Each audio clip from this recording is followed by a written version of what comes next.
All righty, moving on to our presentation this morning, Mr. Jim Chmelik. He's a commissioner from Idaho County, Idaho, and he'll be speaking about the litigation strategy and reduced access to public lands. So the floor is yours. Welcome. Thank you. You know, I get to speak a lot, and I hope every time I walk up to a podium like this, especially in front of my peers, the butterflies never go away. If they do, I think it's time to stop. And Supervisor Angus, that was very well done. I mean, I'm just going to build on what you were talking about there. And I hope this is informative for all the supervisors this morning, the administrator, the attorney, the board, and all the audience members. I've worked on this issue diligently for about probably 15 years now, and I've never given up because I just believe we win. As a county commissioner, when I walk into my county office, I ask myself a couple questions every day. Those questions revolve around pretty much three questions. What does it mean to govern? What does it mean to be governed? And how's the best way to live? And are we providing for those opportunities for the people we govern? You see, our quality of life suffers today, not because of those around us and what they're doing to us, but the lack of us to turn around and battle back and believe we have the ability to make a difference, to be that difference that makes a difference. I got a little story. It's a great little anecdote I'd like to start this off with, and maybe it helps make the point very, very well. There was once a native Indian boy, and amongst his tribe, they had a rite of initiation when they were around 16 years old. And the men of the tribe would take the young man out to the wilderness, and for 30 days, they had to take care of themselves. For 30 days, they had to fend for themselves, find shelter, find water, find food. And for this young Native American boy, things went well for the first 9 to 10 days. Around the 11th and the 12th day, things were getting tough. On the morning of the 13th day, he woke up famished, unable to find food, shelter was getting scarce, and he looked off into the distance and he saw a mountain. And he thought to himself, maybe if I climb that mountain, I can find some shelter, I can find better water, and I can find some food. So he set off in the morning for that mountain. About noon, he reached it. Wandering around the mountain, he stumbled upon a trail, and he began to head up the mountain.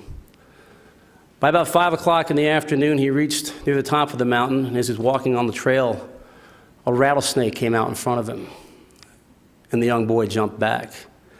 The boy looked at the snake, and the snake looked at the boy. Then the boy looked back at the snake again, and the snake looked up at him and said, "Boy, I'm lost up here in the mountains, and I know you know the way down. Will you help me?" And the boy looked at him and said, "No, you're a rattlesnake. At any time you could reach out, you could strike me, you could bite me, you could hurt me, you could even kill me. No, I won't do that." The snake looked at him and he said, "Boy, you look famished." "Oh, I'm starved. I haven't eaten in days." He says, "Boy, if you take me down the mountain, I will lead you to a banquet of food and drink like you've never seen." The boy looked back at him and said, "No, you're a rattlesnake, and I know what you can do to me. At any time, you can strike out. You can bite me, you can hurt me, you could even kill me." Snake looked back at him and said, "Boy, if you lead me down the mountain, I promise you, I won't hurt you." The boy looked back at the snake. He said, "You promise?" "I promise." So the boy took the snake back down to the mountain, and he led him to a feast, a banquet like he had never seen. And the boy ate, and the snake ate, and they drank, and the snake began to dance. The snake stopped, and they danced. They ate some more, and they drank some more, and the snake began to dance, and the boy began to dance with him. And then without any warning, the snake struck out, and he bit the boy. And the boy fell to the ground. The snake slithered over to him. And the boy looked at him. He said, you promised you wouldn't hurt me." The snake said, "You knew what I was when you picked me up." Question: how many times are we going to pick up the rattlesnake with the federal government and the environmental groups? Have you tried coordination? How's that working out? Have you tried cooperation? How's that working out? Pilt, we got a name for it up in Idaho County. It's called piltance in lieu of taxes. Okay? Watching our ever-shrinking SRS funds, we're the #1 recipient in the Northwest on SRS funds. They dropped every year. And we're supposed to fund our county, and they left. It's 50% of our road department. I sympathize with the complaints you get from here. Okay? It's getting really, really tough. So how do we get out of this mess? American Lands Council is doing a great job. Ken Ivory's led the charge. Matter of fact, I just emailed you that little op-ed. I've came to his defense. I got eaten alive in the state of Idaho for the support of Mr. Ivory, and I'll keep getting eaten alive. I don't mind it one bit. He's done an awesome job. And we're working on some litigation strategies that I believe can move this sooner rather than quicker. Because the environmental community has a business plan, guys, and it's a well laid out business plan. I like to liken it to this. They've constructed a baseball stadium. And then guess what they do? Guess what they do? They invite us into that baseball stadium to play baseball. And we have to use their balls, their bats, their gloves, their boundary lines, and their umpires. And then we buy the Coke and the popcorn and we build the stadium through the Equal Access to Justice Act. Just doesn't seem like a fair fight, does it? And for 40 years, we've been trying to tear down that baseball stadium. I got news for you guys.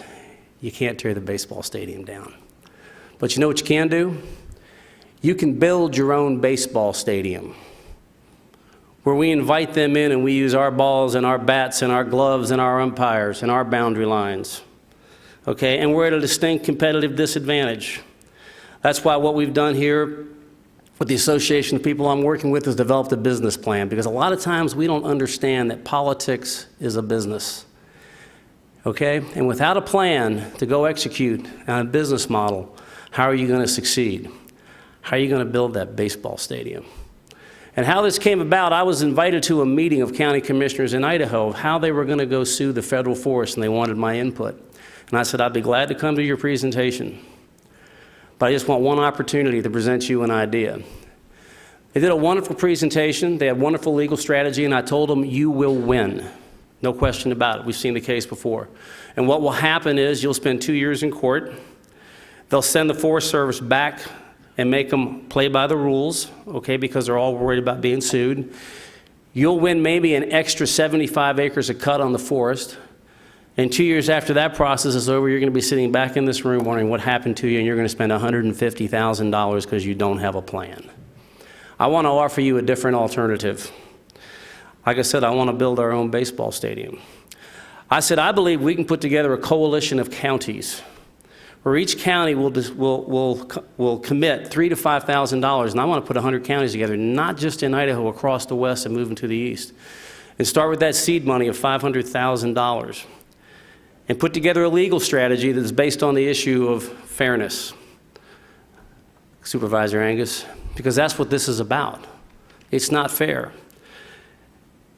And under Article 4, Section 4 of the Constitution, we are guaranteed a republic form of government.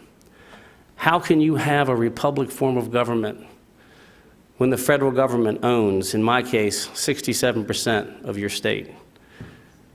In Utah, it's 75. In Nevada, it's 87. In Arizona, it's about 65 or 70%, isn't it? 70%. You can't adequately compete. And it's not fair to the eastern states who continually fund us with their dollars. And sadly to say, it's not even their dollars anymore. It's our kids' dollars and our grandkids' dollars and those dollars into the future.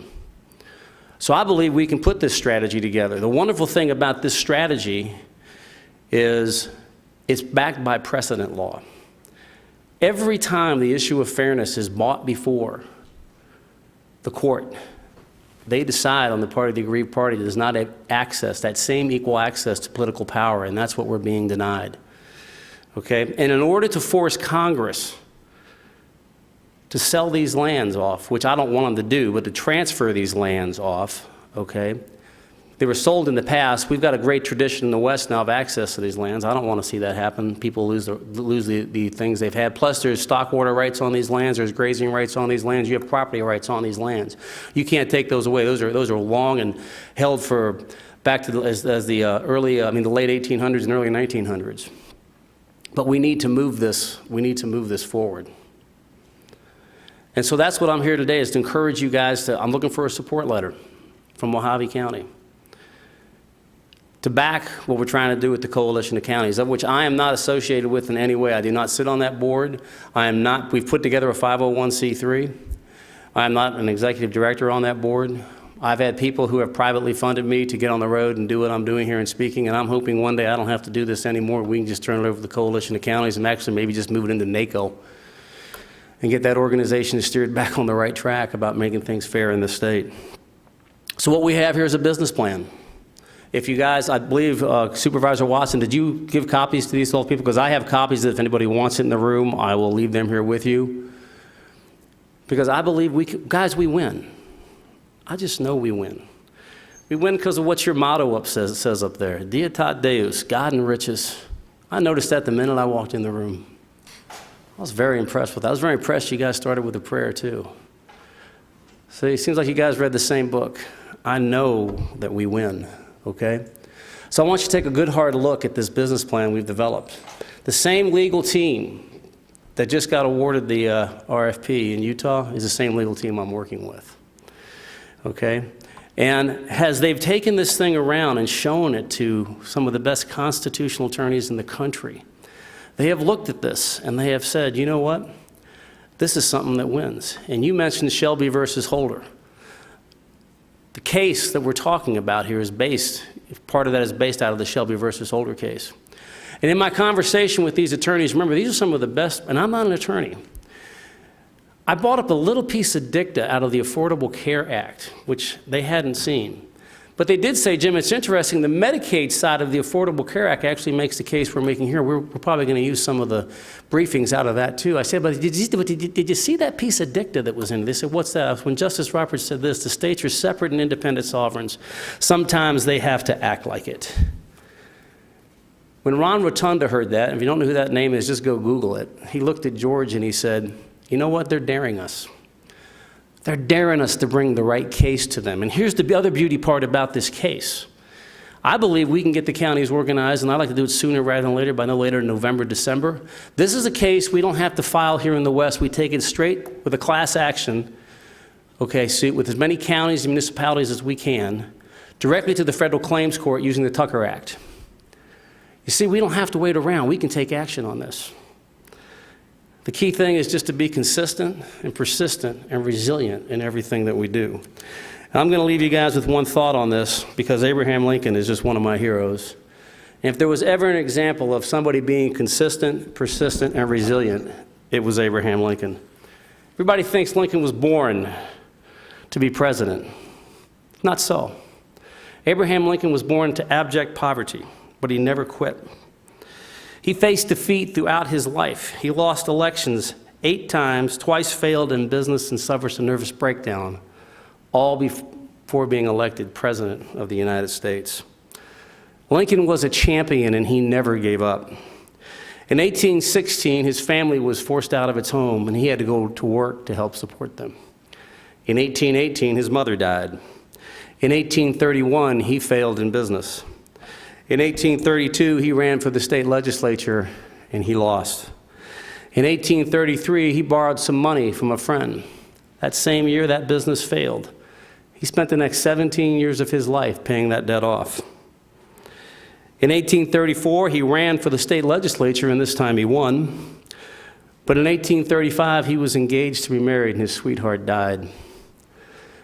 Abraham Lincoln was heartbroken. He had a complete nervous breakdown and spent the next 6 months completely confined to his bed. In 1838, he sought to be Speaker of the state legislature, and he was defeated. In 1840, he sought to be an elector from the state legislature, and he was defeated. And in 1843, he ran for Congress, and he lost again. In 1846, he ran for Congress again, and this time he won, and he went back to Washington, D.C., and he did a marvelous job. But in 1848, he ran for Congress again, and he lost. In 1849, he sought to be the land officer of his home state. Now, Abraham Lincoln was also a well-accomplished surveyor and a lawyer at this time. His application for that position was denied. In 1854, he ran for the United States Senate and lost. And in 1856, he sought his party's vice presidential nomination. At his party's convention, he got less than 100 votes. In 1858, he ran for the United States Senate again, and he lost. And in 1860, Abraham Lincoln ran for president of the United States, and I just have to ask one question. Based on what? I'm sure when he lost that election in 1858, he said, "It's no big deal. I'm going to be president in 2 years." Consistency, persistency, and resiliency. When Lincoln was asked about it, he had this to say. He said, "The path was worn and slippery. My one foot slipped, kicking my other out of the way, but I said to myself, it's a slip, not a fall." My friends, we keep putting the problem outside of us when the problem is really right here and what we can do.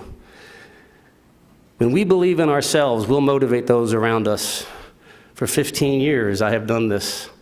Ken Ivory has championed this marvelously. This is a plan of action. I encourage you as a board to please give me a support letter, because if we can put this together, I know that we win. Thank you for your time. Thank you. I'll stand for questions. Thank you very much, Mr. Chmelik. Chmelik. How do you pronounce your name? How do you pronounce it? Chmelik. Chmelik. Imagine there's an S on the front. Don't worry about it, though. I say it wrong some days. All right, Mr. Chmelik. I'd like to know if anybody has any questions. I have some questions, Good. obviously. floor is Thank you. yours. Excellent presentation. And Thank it's you. a perfect day because we have so much to talk about public lands. And we're going to be talking, we have been given a report by our OMB. We had asked them to do a report about what a transfer would mean to us financially. Of course, it's not exact, it's an estimation and all of that. And they gave us a wonderful report. And in that report, they talk about the enabling acts. And the enabling acts were the acts that made us states. And every state has one. And you'll be hearing a lot of this about our enabling acts as we go forward with this discussion in the papers. And I found it interesting what, right front and center, our own OMB put in the State Enabling Act of 1910, which allowed the territory of Arizona